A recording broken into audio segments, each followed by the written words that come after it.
Daniel, tu dis match équilibré. J'ai trouvé que la première période était très déséquilibrée à l'avantage de l'OM. Parce que l'OM a eu beaucoup le ballon, s'est créé pas mal de situations sur les côtés. Bien sûr, la première période, elle est à l'avantage de l'OM. Mais encore faut-il savoir, elle est à l'avantage de l'OM. Parce que Lyon a laissé faire un peu, a laissé jouer. C'est laissé faire en ayant marqué d'entrée. Ils se sont dit on va faire ce qu'on aime bien faire, à savoir descendre le bloc et essayer de contrer. Sauf qu'ils l'ont descendu un peu trop beaucoup trop bas et qu'ils ne sont jamais sortis. Et que l'OM, forcément, avec du retard, a voulu en profiter pour revenir. Mais oui, les occasions étaient pour l'OM. Oui, le jeu était pour l'OM. Mais cette config de match, elle s'est installée parce que Lyon a marqué vite. On notera que mes 3 points.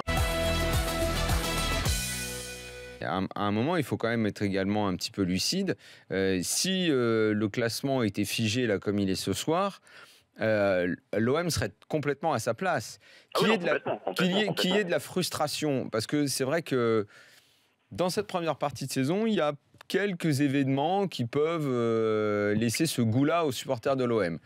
Tu peux commencer à parler du match contre le PSG au Vélodrome, tu peux parler du match de ce soir. À l'inverse, tu pourrais mettre dans l'autre catégorie où tu es au mois d'août, début septembre, où ça va pas fort à ce moment-là, même si tu perds pas, tu te dis quelle saison va faire l'OM, t'es pas certain de vraiment jouer le podium.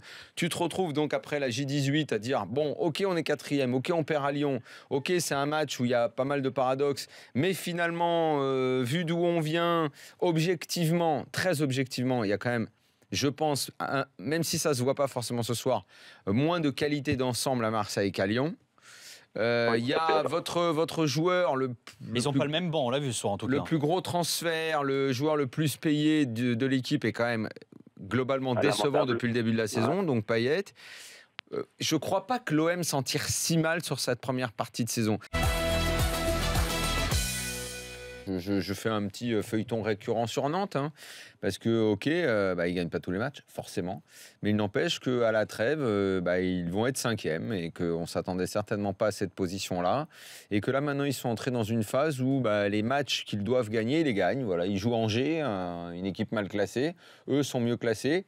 Alors, oui, je sais, c'est pas brillant tout le temps, ou même pas très souvent d'ailleurs, mais il faut quand même souligner ce qu'il y a dans cette équipe. Et derrière ce jeu pas terrible, il y a quand même des mecs dont on parle jamais, mais le gardien, pour moi, c'est le meilleur de Ligue 1 en ce moment.